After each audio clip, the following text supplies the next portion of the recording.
할렐루야. 하나님의 크신 은혜와 사랑이 성도님의 가정과 삶 속에 가득하시기를 간절히 기원합니다. 우리나라에 기독교가 들어온 것은 약 200년, 250년 정도 되었습니다. 얼마 되지 않았죠. 그런데 짧은 역사를 가진 이 기독교가 더 오래된 역사를 가진 불교나 불교나 유교를 어떻게 했을까요? 이겼어. 숫자만으로 볼 때 기독교가 유교와 불교를 이겼습니다. 불교와 유교를 이긴 기독교, 그런데 그 기독교가 유일하게 이기지 못한 교가 있어요. 그 교는 뭘까요? 네, 이기지 못한 교가 있어요. 바로 대학교입니다. 대학교. 네. 그러고 보니까 돌아오는 11월 14일 목요일이 수능일이네요. 우리 수험생들 화이팅! 네, 시험 잘 보시기를 바랍니다. 우스갯소리이긴 합니다만 우리나라의 최고 종교는 대학교다라는 말이 있어요. 자녀들이 대학 입시 준비해야 합니다. 학원 가야 합니다. 중간고사, 기말고사 준비해야 됩니다. 일단 예배는 안 드려도 되고 일단 가야 됩니다. 이렇게 하면 부모님은 아무 말도 못한다고 합니다. 그만큼 우리들은 자녀의 대학 진학을 매우 중요하게 여기죠. 왜냐하면 지식을 쌓고 좋은 대학에 가는 것이 그 자녀의 성공, 행복과 연결된다고 생각하기 때문에 그렇습니다. 그런데 요즘에 유행하고 있는 병이 있는데요. 혹시 이런 병 들어보셨습니까? 중2병. 중2병 아세요? 중학교 2학년이 되면 말도 안 듣고 대화가 안 되고 정말 어렵다고 하지 않습니까? 중2병이 있고 요즘에 새롭게 나온 병이 있대요. 대2병이라는 게 생겼습니다. 대2병 들어보셨어요? 요즘에 대2병에 걸린 이 대학생들이 엄청나게 많다고 합니다. 대학교 2학년만 되면 나는 누구인가? 나는 앞으로 어떻게 살아야 하는가? 고민으로 방황하면서 무기력증과 우울증을 앓게 됩니다. 그리고 전과를 하거나 휴학을 하거나 아니면 아예 학교를 자퇴하는 경우가 많다고 합니다. 몇 년 전에 수능 만점을 받은 학생이 자퇴를 했어요. 대2병에 걸려서 자퇴를 한 겁니다. 요즘 정신과 약을 먹는 대학교 2학년 대학생들이 엄청나게 많이 늘어났다고 합니다. 어렸을 때부터 학원을 5개, 6개씩 다니면서 명문대까지 입학했는데 지식은 엄청나게 많이 축적을 했는데 그 지식이 그 자신을 지켜주지 못한 거예요. 제가 지금 지식은 필요 없다, 지식의 무용론을 말하는 것은 아니고요. 물론 지식도 쌓아야 합니다만 더 중요한 것이 있다는 거예요. 더 중요한 것이 있다. 오늘 말씀이 그것을 얘기해주고 있는데요. 오늘 본문 말씀 잠언 3장 13절에서 15절까지 같이 읽도록 하겠습니다. 시작. 지혜를 얻은 자와 명철을 얻은 자는 복이 있나니 이는 지혜를 얻는 것이 은을 얻는 것보다 낫고 그 이익이 정금보다 나음이니라. 지혜는 진주보다 귀하니 내가 사모하는 모든 것으로도 이에 비교할 수 없도다. 아멘. 잠언의 말씀이 이렇게 우리들에게 말하고 있어요. 지식보다 더 중요한 게 무엇이라는 것이죠? 바로 지혜다. 지혜가 중요하다. 지혜를 얻는 것이 가장 귀한 것이고 지혜를 가진 사람이 복되다라고 말하고 있는 거예요. 어느 교수님이 강의 시간에 잠언이 뭡니까? 라고 물어봤더니 학생들이 이렇게 대답했대요. 잠언, 들으면 잠이 오는 말. 들으면 잠이 오는 말 아닙니까? 잠언 막 그렇게 대답을 했다고 합니다. 잠이 오는 말이 아니고요. 그 한자를 잘 풀어보면 잠은 바늘 잠자예요. 바늘 잠. 그리고 말씀 언자예요. 바늘 잠, 말씀 언. 그러니까 우리가 인생길을 걸어갈 때 우리의 마음을 바늘처럼 막 이렇게 콕콕 찌르는 말이 바로 잠언이라는 거예요. 우리가 잘못된 길을 갈 때, 죄의 길을 걸어갈 때, 방향을 잘못 잡았을 때 바늘처럼 찔러서 바른 길을 갈 수 있도록 돕는 말씀이 바로 잠언인 것이죠. 그래서 오늘 말씀은 하나님의 이 지혜의 말씀, 지혜가 명철이 너무나도 중요하다. 은보다 정금보다 진주보다 내가 사모하는 그 어떤 것보다 귀한 것이 지혜라고 그렇게 말하고 있는 것이죠. 그러므로 우리가 얻어야 할 것은 바로 하나님이 주시는 지혜인 줄로 믿습니다. 자, 그리고 18절 말씀 보실까요? 3장 18절. 자, 잠언 3장 18절 말씀 같이 읽겠습니다. 시작. 지혜는 그 얻은 자에게 생명나무라. 지혜를 가진 자는 복되도다. 아멘. 그 앞구절을 보면 지혜의 오른손에는 장수가 있고 왼손에는 부귀가 있다. 다 좋은 거네요. 그 길은 즐거운 길이요. 그의 지름길은 다 평강이라고 했어요. 물론 그 앞에 있는 장수도 좋고 부귀도 좋고 평강도 좋습니다만 가장 중요한 것은 무엇일까요? 그것보다 더 중요한 것은 바로 생명이죠. 그죠? 생명보다 더 귀한 게 있습니까? 아니죠. 생명이 가장 중요한데 지혜는 그 얻은 자에게 생명나무라라고 말하고 있어요. 자, 원래 에덴 동산 가운데 있던 두 나무가 있었습니다. 바로 선악과와 생명나무죠. 아담과 하와가 하나님께서 먹지 말라고 한 선악을 알게 하는 나무의 열매를 따먹은 뒤 에덴 동산에서 쫓겨나지 않았습니까? 하나님은 에덴 동산 동쪽에 그룹들과 두루도는 불칼을 두어 생명나무의 길을 막아버리셨어요. 지키게 하셨죠. 그래서 누구도 접근하지 못하도록 하였습니다. 생명나무는 영생할 수 있는 열매를 맺는 나무예요.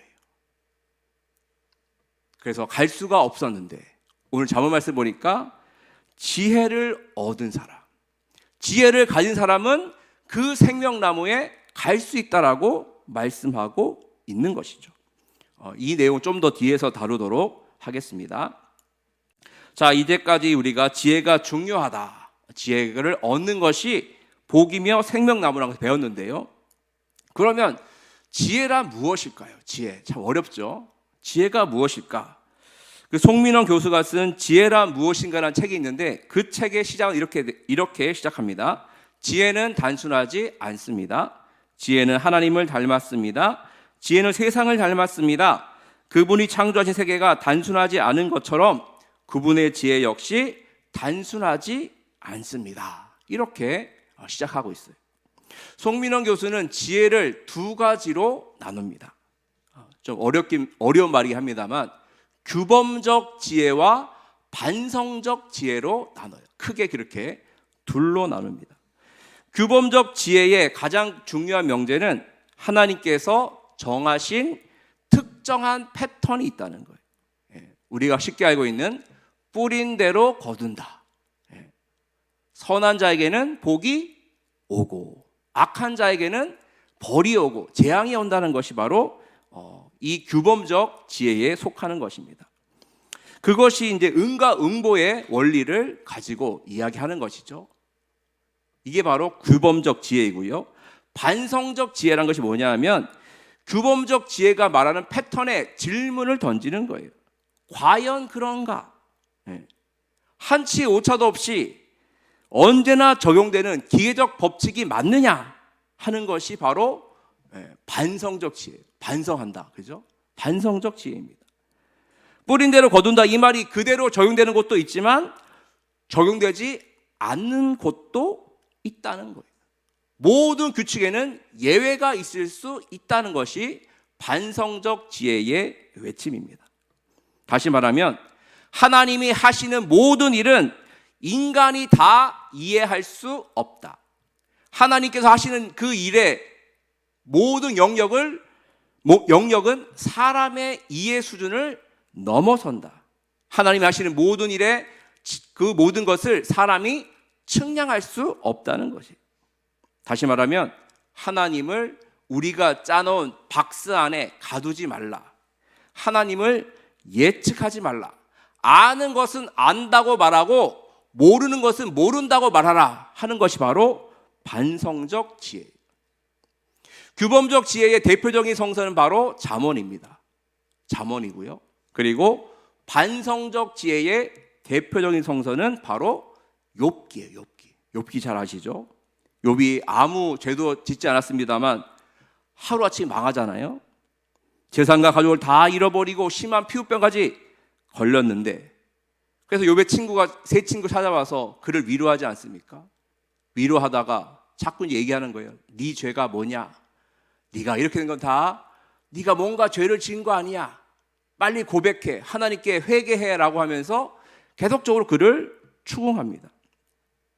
바로 이 욥의 세 친구들은 인과응보의 법칙, 규범적 지혜를 가진 사람들이었던 것이죠. 하지만 욥은 자기가 저지른 죄가 없다라고 하면서 끝까지 항변하죠. 그러면서 욥은 하나님의 임재를 체험하면서 그 앞에 납작 엎드려요. 그리고 말합니다. 하나님이 하시는 모든 일을 나는 다 알 수가 없습니다. 하지만 하나님은 선하신 분이십니다. 이렇게 욥이 고백을 하죠. 그러니까 하나님께서 욥의 손을 들어주시고 그를 다시 회복시키는 장면이 바로 이 욥기에 나오는 내용입니다. 죄를 짓지 않은 의인에게도 이유를 알 수 없는 그러한 고난과 고통, 아픔이 올 수 있다는 것이 바로 반성적 지혜인 것이죠. 좀 어려우니까 좀 더 이렇게 쉽게 풀어보도록 하겠습니다. 우리가 운전하지 않습니까?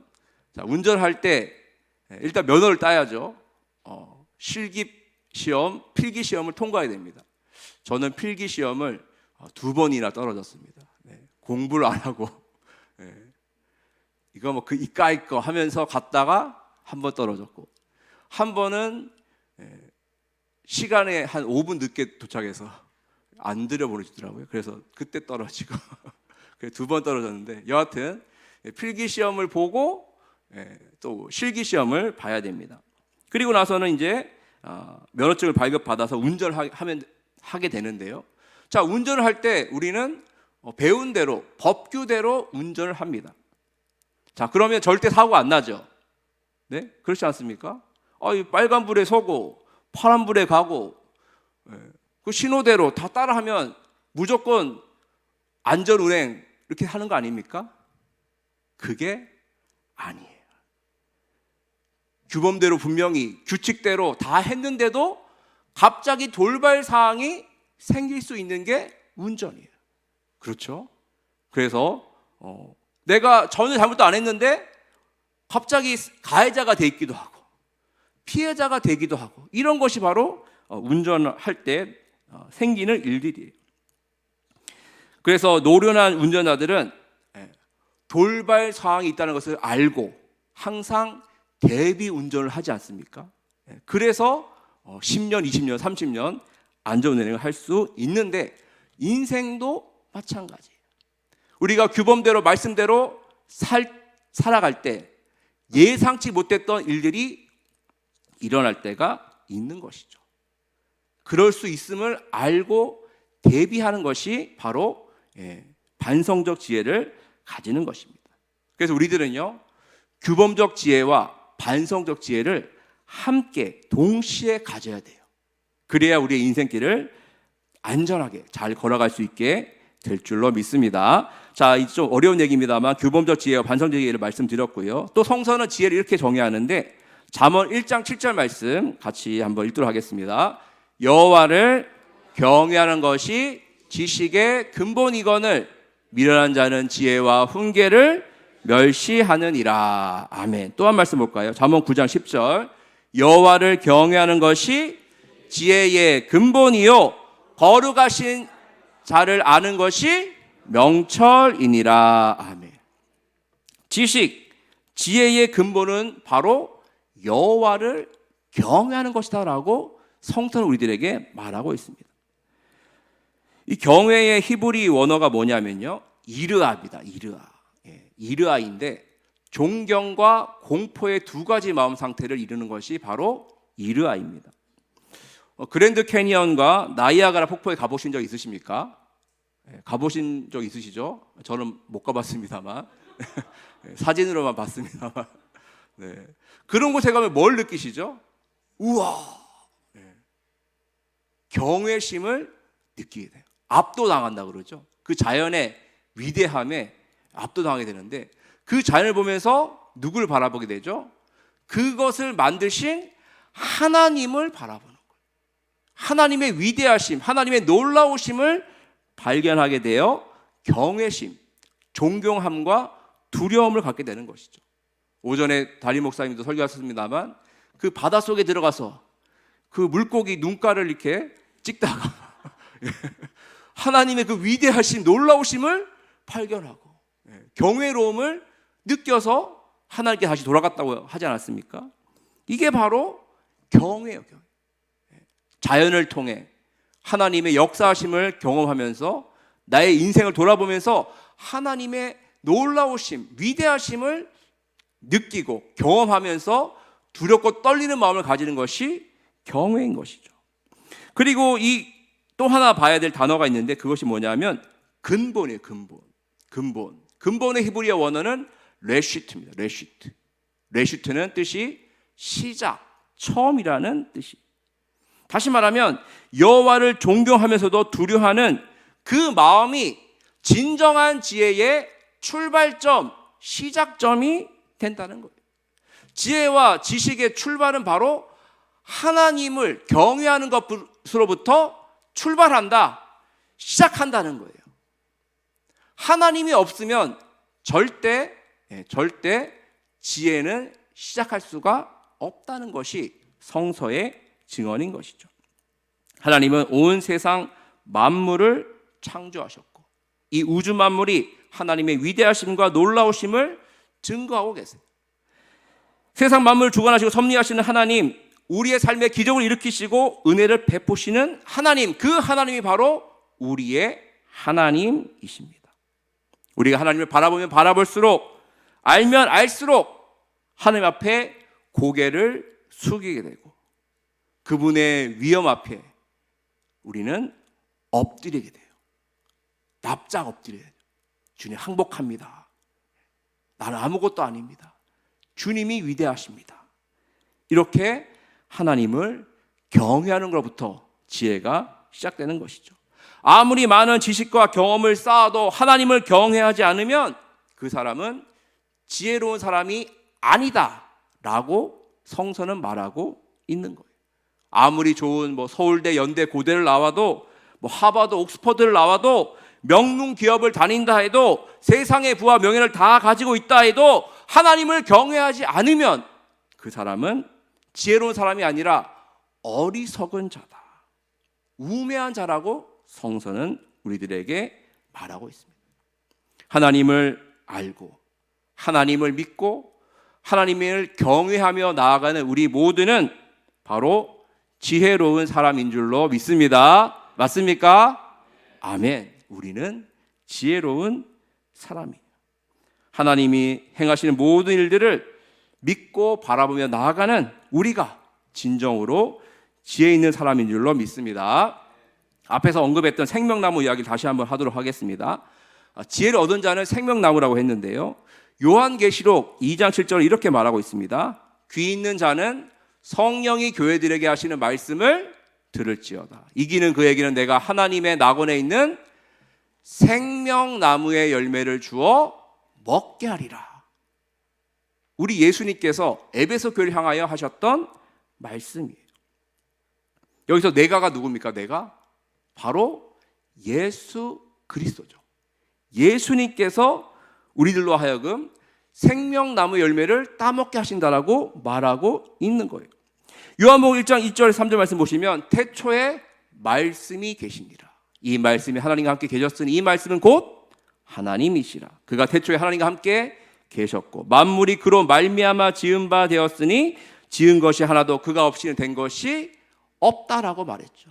또 요한복음 1장 14절에 말씀이 육신이 되어 우리 가운데 거하시매 우리가 그의 영광을 보니 아버지의 독생자의 영광이요 은혜와 진리가 충만하다라고 말하고 있어요. 태초에 하나님과 함께 계셨던 말씀, 세상을 창조하실 때 함께 계셨던 그 말씀이 육신이 되어 우리에게 오신 분이 누구십니까? 바로 예수 그리스도예요. 생명의 떡으로, 하늘의 떡으로, 양의 문으로, 세상의 빛으로 우리를 구원하기 위해 오신 이 땅에 오신 예수님이 바로 말씀 그 자체라고 성서는 우리들에게 말하고 있어요. 결론을 내리자면 예수님은 지혜 그 자체인 거예요. 예수님이 곧 지혜이신 것이죠. 우리는 이렇게 결론 내릴 수 있습니다.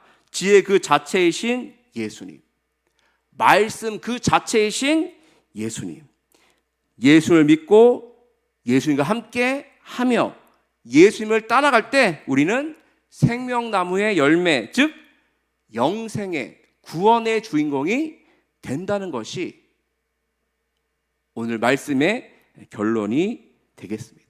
예전에 우리가 노래 많이 불렀죠. 돈으로도 못 가고 지식으로도 못 간다 그랬어요. 거듭나서 예수님을 통해서 가는 나라가 어디입니까? 하나님 나라인 거예요. 예수님을 통해서만 우리들은 죄사함을 받을 수 있고 구원과 영생에 이를 수 있는 것이죠. 그러므로 참 지혜는 무엇입니까? 지혜 그 자체이신 예수님을 믿고 그분을 따르는 것이 참 지혜인 줄로 믿습니다. 자, 이어서 이번에 신약의 말씀 보도록 하겠는데요. 야고보서 3장 13절 말씀 같이 읽도록 하겠습니다. 시작. 너희 중에 지혜와 총명이 있는 자가 누구냐? 그는 선행으로 말미암아 지혜의 온유함으로 그 행함을 보일지니라. 아멘. 그 사람이 참된 지혜, 위로부터 내려온 지혜를 가지고 있는지 어떻게 알 수 있느냐? 그 판단 기준은 이거라는 거예요. 이게 무엇일까요? 바로 행함으로 그것이 증명된다는 것입니다. 야고보서 기자는 뭘 강조했죠? 행함이 없는 믿음은 죽은 믿음이다 그랬잖아요. 이걸 연결시키면 행함이 없는 지혜도 죽은 지혜라는 거예요. 행함이 없는, 나타나지 않는 지혜는 죽은 지혜와 같다는 것입니다. 예수님께서 이렇게 말씀하셨죠. 마태복음 7장 24절에 그러므로 누구든지 나의 이 말을 듣고 행하는 자는, 그래죠? 듣고 그냥 끝나는 게 아니라 듣고 행하는 자가 그 집을 반석 위에 지은 지혜로운 사람과 같다 그랬어요. 비가 내리고 창수가 나고 바람이 불어 그 집에 부딪히되 무너지지 아니한다. 왜? 이는 주추를 반석 위에 놓은 까닭이요. 그런데 반대로 나의 이 말을 듣고 행하지 아니하는 자는 그 집을 모래 위에 지은 어리석은 사람 같다 그랬죠. 비가 내리고 창수가 나고 바람이 불어 그 집에 부딪힘에 무너져 그 무너짐이 심하다라고 말했어요. 지혜로운 사람은 지혜 그 자체이신 예수의 말씀을 듣고 귀로 듣고 그리고 마음에 새기고 그리고 그 지혜의 말씀이 삶에서 열매로 나타나는 사람이에요. 그 사람은 반석 위에 지은 집처럼 튼튼하고 견고하죠. 아무리 시련이 와도 어려움이 와도 넘어지지 않고 쓰러지지 않고 견고하게 서 있어요. 하지만 반대로 듣고 행하지 않는 사람들은 결국 조금만 어려움이 와도 무너지고 쓰러질 수밖에 없는 것이죠. 그리고 예수의 말씀을 듣고 행하는 사람들은요, 위로부터 내려온 지혜를 가진 사람인 줄로 믿습니다. 위로부터 내려오는 거예요. 위로부터. 지혜가 위로부터 내려옵니다. 중요한 것은요, 그 말씀이 내려올 때 내 생각과 같을 때도 있지만 다를 때도 있다는 거예요. 그죠? 그게 어려움이에요. 주님은 이렇게 말씀하시는데 내 생각과 내 뜻이 다를 때가 있어요. 근데 성서는 뭘 얘기하고 있냐면요, 그럼에도 불구하고 주의 말씀에 순종하라 라고 말하고 있는 것이죠. 하나님을 열망하다라는 책을 쓴 R.T. 켄달이라는 분은 이렇게 썼습니다. 하나님은 그분만의 의견이 있으시다. 문제는 우리가 항상 하나님의 의견을 기뻐하지 않는다는 것이다. 우리는 그분의 뜻이 내 뜻과 다를까 봐 염려한다. 진정한 지혜는 하나님의 의견을 구하고 철저히 시행하는 것이다. 하나님 먼저 우리가 그분을 알기 원하신다. 하나님을 안다는 것은 그분을 있는 그대로 받아들인다는 의미다. 그분의 말씀이나 일하는 방식만이 아니라 그분의 뜻도 함께 말이다. 이렇게 말하고 있어요. 내 뜻과 다를지라도 하나님의 의견을 그대로 받아들여서 시행하는 것이 진정한 지혜다라고 R.T. 켄달은 말하고 있습니다. 주님이 어떤 말씀을 하시든지 내 마음에 들든지 들지 않던지 상관없이 주님, 제가 그 말씀에 엎드립니다. 도망가고 싶기도 하지만 요나처럼 포기하고 싶기도 하지만 주님 말씀하시면 제가 그 말씀에 순종하며 나가겠습니다. 이렇게 하는 사람이 위로부터 내려온 지혜를 가진 사람이라는 거예요. 이렇게 말씀에 순종하는 그 사람에게는요, 자연스럽게 열매가 맺히게 됩니다. 자, 오늘 야고보 3장 17절 18절 같이 읽도록 하겠습니다. 시작. 오직 위로부터 난 지혜는 첫째 성결하고 다음에 화평하고 관용하고 양순하며 긍휼과 선한 열매가 가득하고 편견과 거짓이 없나니 화평하게 하는 자들은 화평으로 심어 의의 열매를 거두느니라. 아멘. 아멘. 바로 이 열매예요.